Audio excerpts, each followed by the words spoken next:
What's up, Internet? Let's go over the 3.10 Endgame gearing options for Freezing Pulse.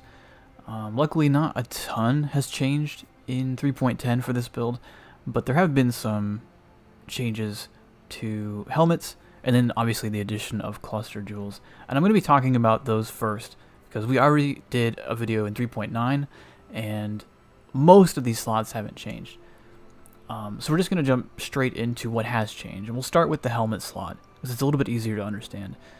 In 3.10, what they did is with the fossils, if we switch to our fossil tab here, we used to craft with frigid and pristine fossils onto a enchanted helm, and this allowed us to have a chance to get enemies have -9 to cold resist through the frigid fossil. It was exclusive to the fossil. Well, in 3.10, they basically removed all of the fossil exclusive auras and modifiers, and they moved them to influence if they didn't just outright delete them altogether. What this means is that we can no longer use fossils to get that -9 cold res aura.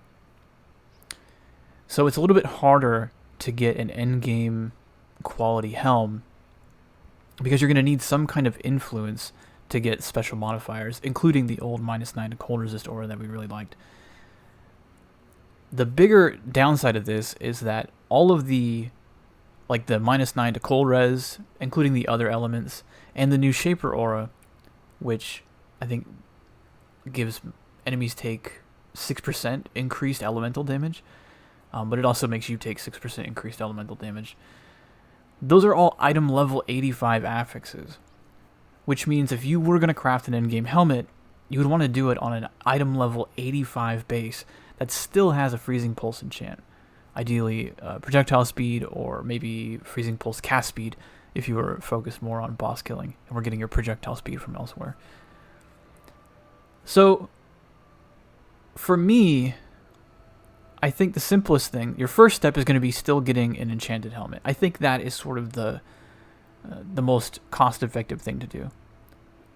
Once you have one, you have to make a decision about whether you want to try and pursue a really high item level base and go for that Redeemer -9 to nearby enemies cold res aura, or you want to find one that's lower just because it'll be much easier to find an enchanted helmet that is lower item level than this.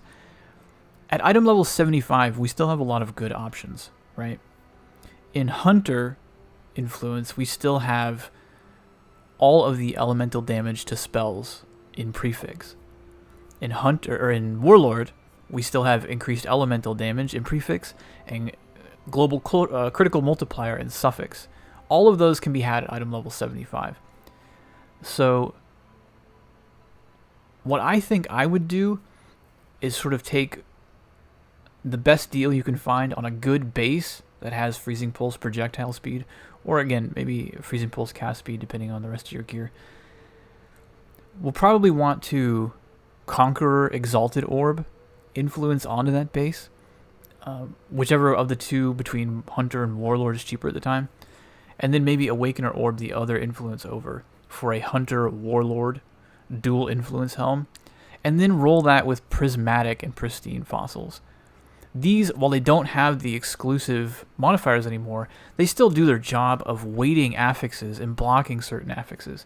So prismatic gives you more elemental modifiers. So the elemental damage to spells in Hunter, the shocking conflux potential, if your helmet has item level 80 at least, will also get weighted by this prismatic, and the increased elemental damage in Warlord will also get weighted by this. And then obviously we, run pristine so we can try and get more life on the helm.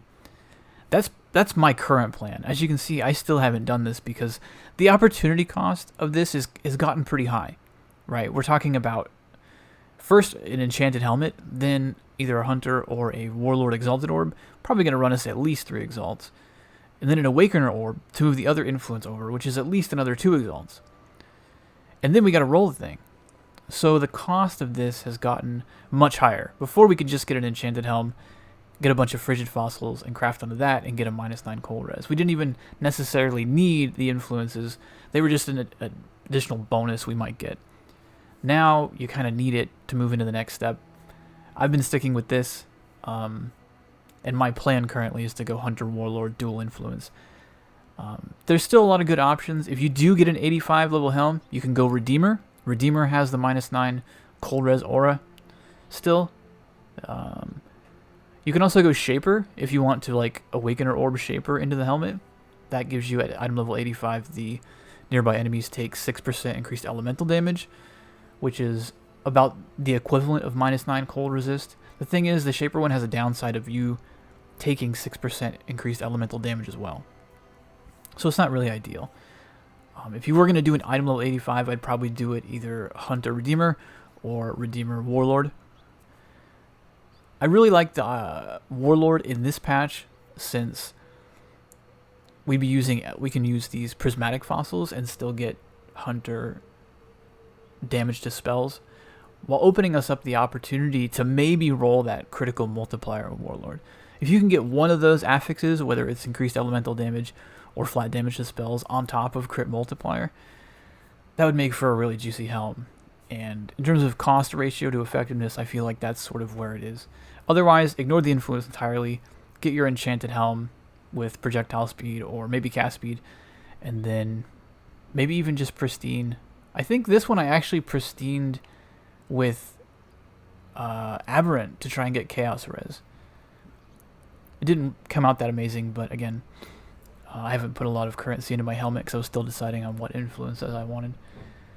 But that's my recommendation. Hunter Warlord dual influence with prismatic and pristine fossils is probably going to be my plan and my recommendation for you in 3.10 if you want to invest currency into a helmet.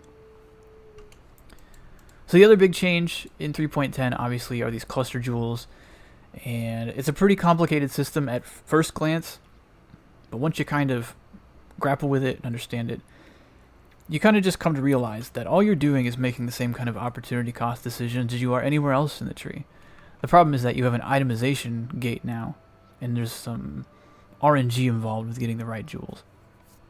The first thing I'll say about cluster jewels is that before you have an Atziri's Reflection, and you're in the regular setup with 2 Gigazarus, your dual-wielding wands, it's perfectly fine to just straight up ignore this system. Cold projectile hits, in particular, don't have amazing options in this cluster jewel system to get a lot of value. In particular, the large jewels are hard to get a lot of good value out of without really well-rolled jewels, and in particular, when you can't leverage this Vengeful Commander notable. So the larges are kind of like a trap, right? You'd want a large so you can get 2 jewel sockets, but they're just not that ideal. So it's perfectly fine to just straight up ignore cluster jewels until you have enough currency to get into an Atziri's Reflection, and probably go the old route, coming up here and heading towards Doomcast. If you are going to try and leverage cluster jewels before an Atziri's, I would recommend skipping the large cluster entirely and going straight into a single medium small chain. Don't worry about the large jewel. There's a lot more damage value in the mediums than there is the larges. And what I would recommend is either a curse or a crit if you're concerned purely about damage, especially single target damage. And if you're focused more on mapping than bossing, you're just doing a lot of grinding in maps or maybe delve, then maybe a medium cluster like this on a projectile with repeater and streamlined, I think would be my recommendation. This gives you a big chunk of projectile speed on top of some projectile damage and cast speed. And I would just go straight from this socket into the medium. You do want a 4 or a 5 passive jewel. 6 passives are going to force you to waste 1 more skill point to get to the jewel socket. But whether it's 4 or 5 passives on a medium, you still only need 4 points to get to the cluster. Because if you are on a 5 point, one of these minors before the jewel socket is only on one side. So you just wouldn't go that way, right? You would just go 1, 2, 3, 4. And you just ignore that 5th minor. Now, once you have an Atziri's Reflection, and you can use this Vengeful Commander notable, my recommendation is to come into an 8 passive large that has 3 notables and 2 jewel sockets, and you want Blanketed Snow and Vengeful Commander to be the first 2 notables in this island. As you can see here, what happens is that 3rd notable gets pushed up here into the middle. It's like the furthest node. This pushes our jewel sockets in our notables to where we can get both jewel sockets and 2 notables for 5 points, which kind of just makes it like a really high-powered medium, which is perfect because we're already a little bit tight on skill points as it is. I'm just going to ignore this 3rd notable. I just want that 3rd notable to shape my 8 passive island cluster to where I can get all this other stuff for 5 skill points. If you do really want a 3rd notable here, I think the best one's probably going to be Disorienting Display. This 25% increased elemental damage and 10% chance to blind nearby enemies when using an elemental skill. I'm pretty sure Prismatic Heart can't roll here. If you take these 2 first, I'm pretty certain Prismatic Heart can't appear here. That would be an option if it can appear as your 3rd notable. And realistically, this Disorienting Display, even then it would only make sense if you're not running a Pandemonious, right? We already blind shield enemies on hit with the Pandemonious, but the way that Disorienting Display node works, by the way, it does work with our build, but it doesn't work with Totems specifically. What it does is every time you cast any kind of elemental skill, which means putting down totems, casting Frostbite if you're using Frostbite, casting Frost Bomb, or casting Righteous Fire, it gives you a 10% chance. It says to blind nearby enemies. What it's actually doing is essentially giving you the Saboteur aura. It doesn't have a buff or a visual, but it gives you like a blind aura for 4 to 5 seconds, it looks like. It's kind of hard to tell because, like I said, there's no buff icon and no visual for it. But you can tell that it is actually an aura on your character because you will start to blind enemies as you run near them. So it's actually not that bad, especially in places like the Simulacrum, where if you don't have a Pandemonious, you're not blinding enemies already, the monster density in the Simulacrum is insane. And blind has a lot of value because the regular enemies are really dangerous in there. Plus, it's certainly going to be nice if you can get blind onto Omniphobia or Kosis. Both of them have pretty dangerous melee attacks. So this is actually pretty high value if you don't have a Pandemonious, and maybe would make worth having that 3rd notable. Otherwise, I just take this for the 5 points to get Vengeful Commander for Hatred Aura effect once we have Hatred in an Essence Worm, and then Blanketed Snow for 10% Cold Pen against shield enemies. So with my 2 mediums, my personal setup is 2 4 points. Again, these could be 5-point mediums. 1 curse and 1 crit. With the curse, this is something I've been using pretty much since 3.10 came out. It's Master of Fear and Wish for Death in a 4-point curse medium. This gives us Culling Strike against cursed enemies, and this gives us Unnerve against cursed enemies. There are ways for you to get, especially something like Culling, outside of a Cluster Jewel. You could have it by having Warlord Gloves. You might have like a Lightning Golem attached to Culling. Maybe you even drop one of your Frostbomb links for Culling Strike, so that when your Frostbomb detonates, it culls for things like Cirrus. So there are ways to get Culling Strike, and if you have one of those, it might be worth dropping the Curse medium for either another crit, or again, something like a projectile with Repeater and Streamlined. For raw damage, this crit medium seems to be the top dog. And this is a 4 or 5 point crit medium with Precise Commander and Precise Retaliation. Precise Commander is sort of just like a aura version of Doomcast. It's a little bit less crit, but it's otherwise the same. You and nearby allies have 50% increased critical strike chance and 15% critical strike multiplier. Really high value for us. You don't double up on this, by the way. It's not like it applies to you and then the aura also applies to your totems. Your totems just inherit all of their offensive stats from you. So you just get this once, but even as written, it's very powerful. And then Precise Retaliation is a very powerful node where you get 80% increased critical strike chance if you haven't blocked recently. When you do block, that 80% increased crit strike chance turns into 40% crit strike multiplier, which is even more powerful than 80% increased crit strike chance. But even if you never blocked anything, this node would be the second highest power node in the whole island. Like, out of the whole pool. It's very, very, very powerful. So this is like a no-brainer to me. You get 15% crit strike chance out of the minor. You still want jewel sockets in both your mediums. You can double up on this, I think, by the way. So if you took out this curse cluster because you already were getting Culling Strike, you could run 2 curse clusters, or 2 crit clusters if you wanted, and just get double the effect of both of these. You could also, again, run Repeater for a Repeater Streamlined for more proj speed. But these Totem mediums, I've played around with these, and frankly, my opinion is just ignore them. They're all pretty bad. There's one of them that grants you the ability to get Arcane Surge when you put a Totem down, but it's rank 1 Arcane Surge, and we have really easy access to a much higher rank of Arcane Surge because we're going to be self-casting at least one of our curses. So I don't think it's a great way to get Arcane Surge. I certainly wouldn't be wasting an entire medium cluster on it. The best nodes, to me, in Totem seem to be these two. Ancestral Reach, which gives you a very unique Totem placement range stat, which is the only way I know of to increase the distance at which you can put a Totem down. And because this node is also paired with Totem placement speed, I think it's a pretty good option if you're really focused on mapping. Like if you have a completely different character that you use for bossing, you know, whenever you go proc Cirrus, you go kill him on like a miner or something, and you're just using this character for like comfortable farming and stuff, it's actually not a terrible idea. I'd probably pair it with this Snaring Spirits for applying like an AoE hinder around your totems every time you drop them.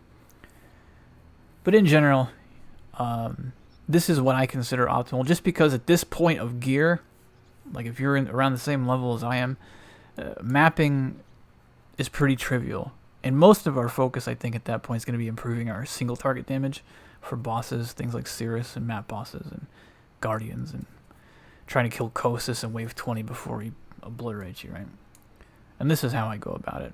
Again, if you do have Culling Strike on your gloves or coming from other source, this node loses a lot of value, the whole island does, and I would probably replace it with another crit wheel or maybe a projectile wheel.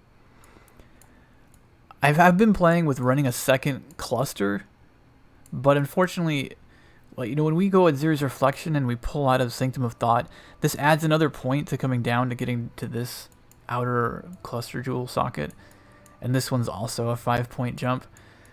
So unfortunately, it just looks like, you know, this is where we're at with cluster jewels. So I don't think there's a great way to add a second cluster jewel chain to this build. One other thing I will touch on, that is very expensive, but would probably beat a large jewel like this, is to jump out of here with a 3-point Voices or a 1-point Voices. The truth of the matter is, the opportunity cost of that is so ridiculous. Like, even now, after everybody's been crying their eyes out over the Purposeful Harbinger nerf, those Voices jewels are insanely expensive, and you would really want a 3 or a single point one to get max value out of it. I think a 5-point one is going to be totally middling and just not worth considering. And I think a 3-point one is something like 40 Exalt still. It would give you the option to run a third medium, but frankly, I would just sell that.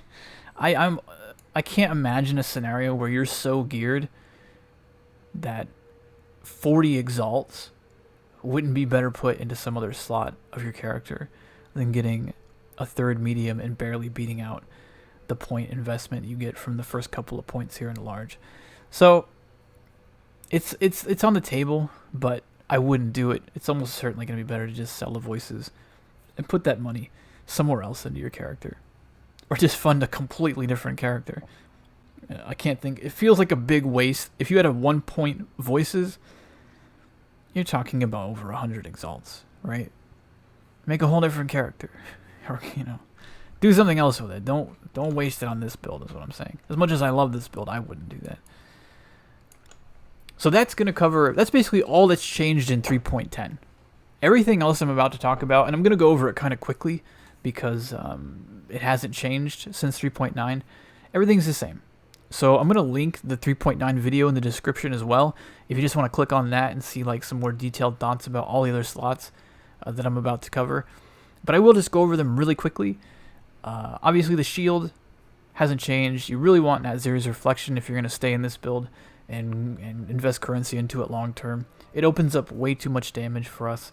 You know, the Coward's Legacy, which opens up Pain Attunement for 30% more multiplicative damage on top of the Essence Worm with Hatred that it frees up in our ring slots.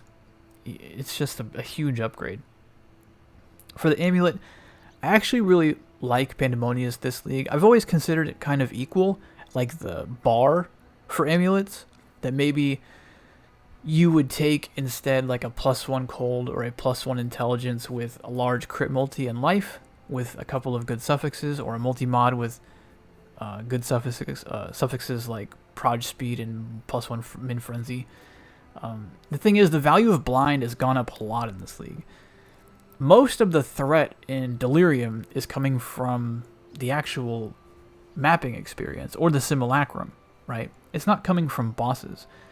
And blind is proving very, very powerful against the really dangerous, wave 18, 19, 20 simulacrum mobs.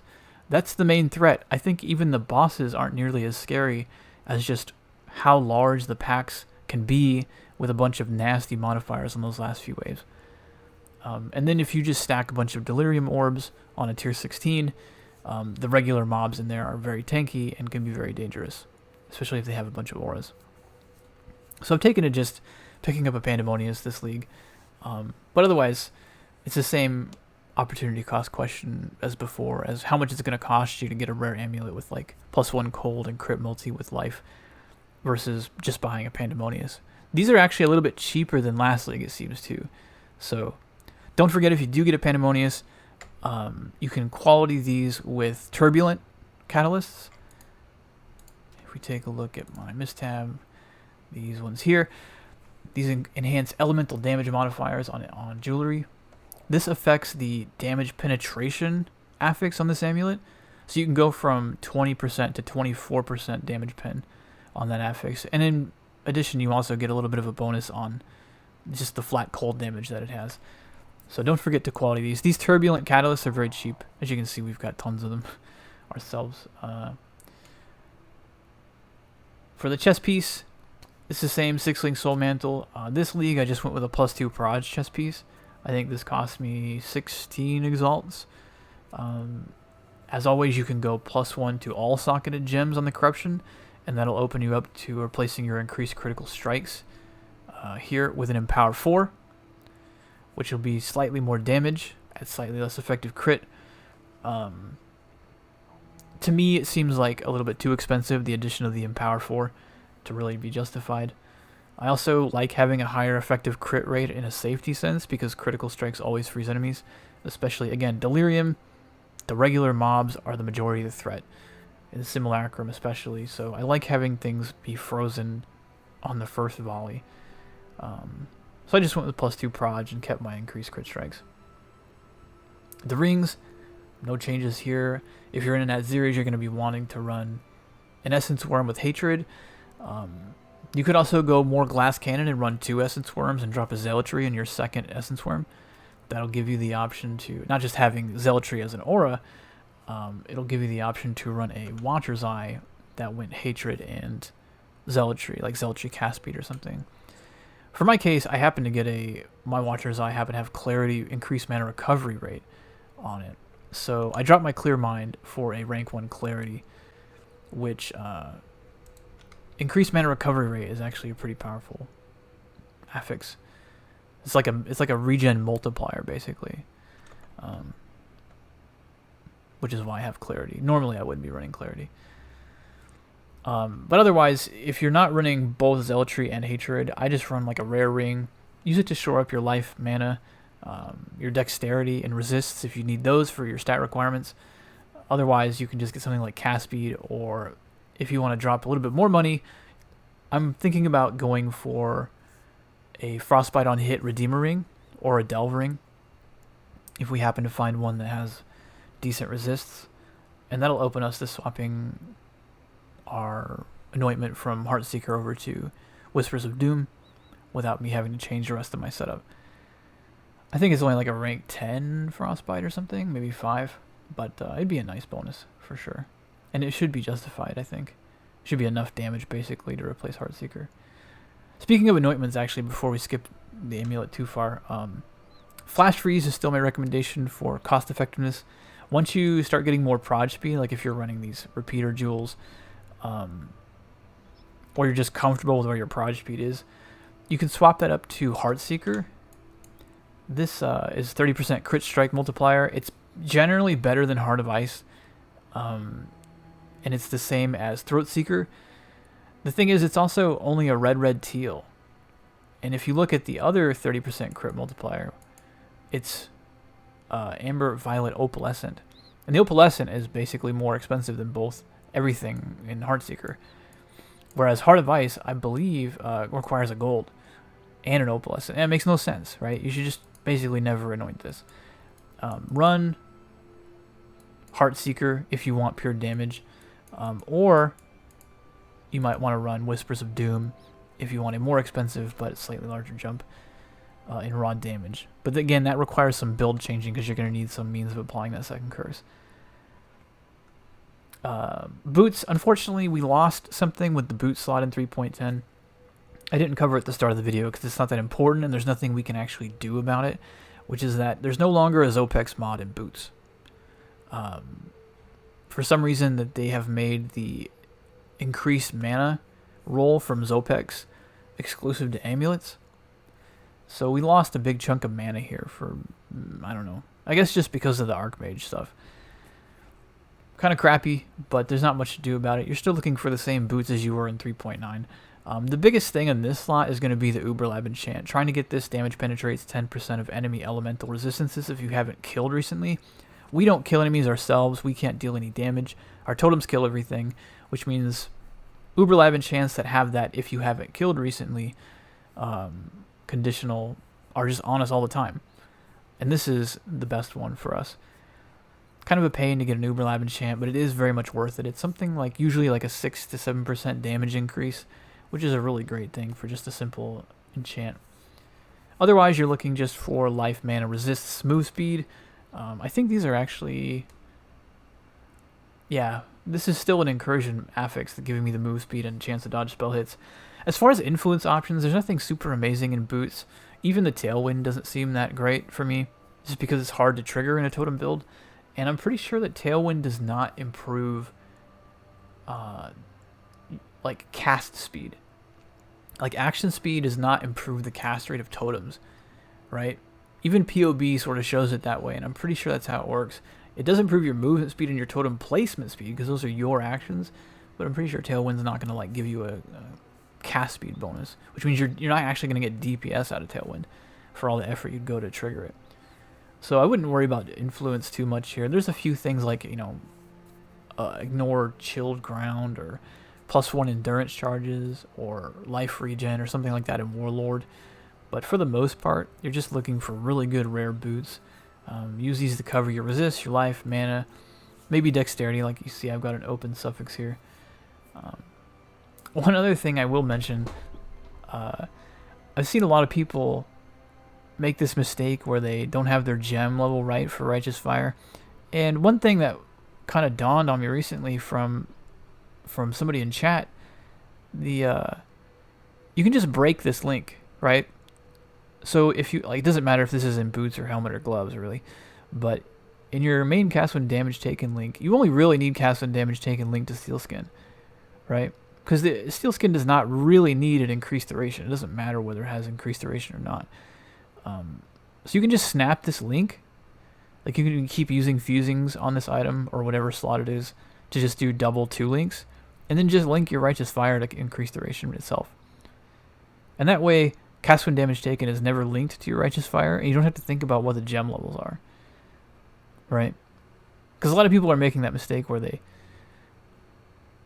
have their cast when damage taken either too high or their Righteous Fire is not level 20. And cast when damage taken is triggering the regular version of Righteous Fire and burning them to death. So you can just do this and solve it and not have to think about it anymore. Belts, Coward's Legacy, still the de facto. At least when you're in an Ad Series Reflection build. And then gloves, nothing's really changed here. I still like the Incursion Puhartes, which gives you up to 50% increased damage with hits against shielded enemies. There's also, in influence options, Warlord has Culling Strike, and Hunter has chance to Unnerve on hit. Those are sources where you can get Unnerve or Culling outside of the medium curse cluster. But these are the cheapest, and like in terms of opportunity cost, sort of the most sensible. You're still looking for life, mana, resists, dexterity maybe, or cast speed. But these are still pretty widely available in the trade league market because the Delirium armor rewards can drop these, which, if you've been doing a lot of Delirium, they used to drop all the time just because armor was very common. Armor is slightly less common, but it's still one of the most common results in Delirium rewards. But they also improved how many items drop out of temples in 3.10. So there's just more temple modifier items in general compared to Metamorph, where we were pretty much exclusively getting all those from Metamorph rewards. So nothing's really changed on the glove slot. And with the wand, nothing's changed here either. You're still generally looking for a Totems or a Totems incursion wand. There's nothing really good for us in influence on wands, unfortunately. So, for the most part, you're looking for, with Totems or Totems, those give you 70% cold damage or spell damage. This is actually, there's two versions of Totems. I didn't mention this in the last video. You can see we have a Totems suffix on this one, which is why I wound up multi-modding it.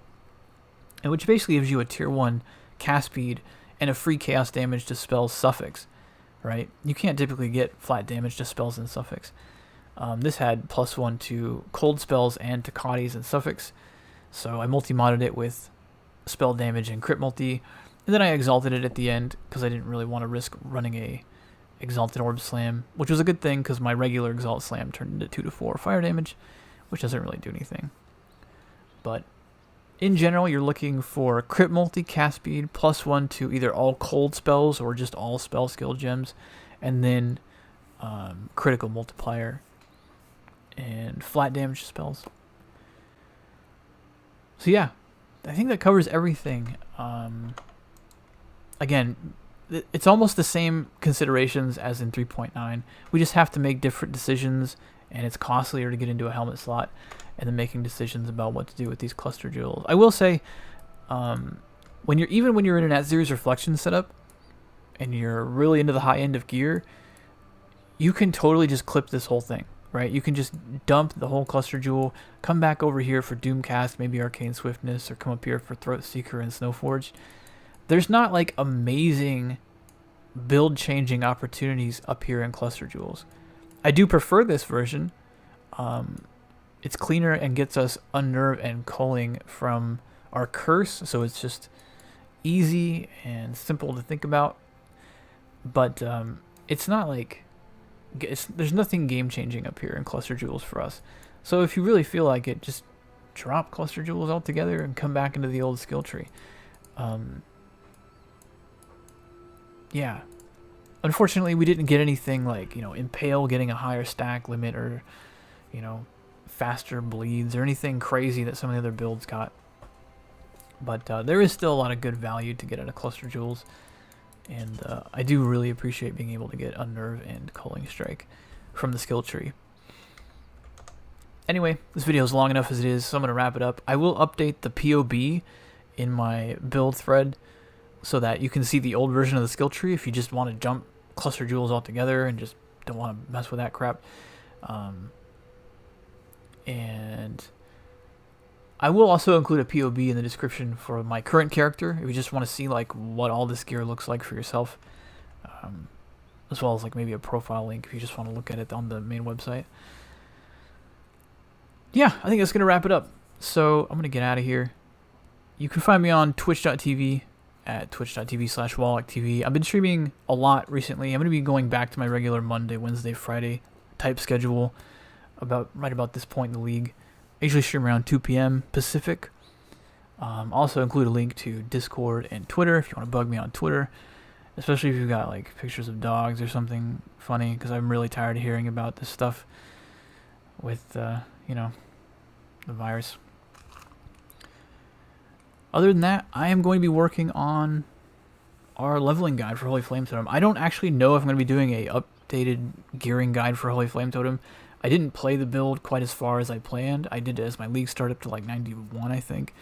And so I didn't invest as much currency as I originally planned to. I don't know if I know enough to do a whole endgame gearing guide video, but we'll see. I definitely still want to get the leveling stuff done so people have like a video guide for leveling as totems. But anyway, think I said it 4 times now, so I'm going to wrap it up. I'll see you guys next video. Peace.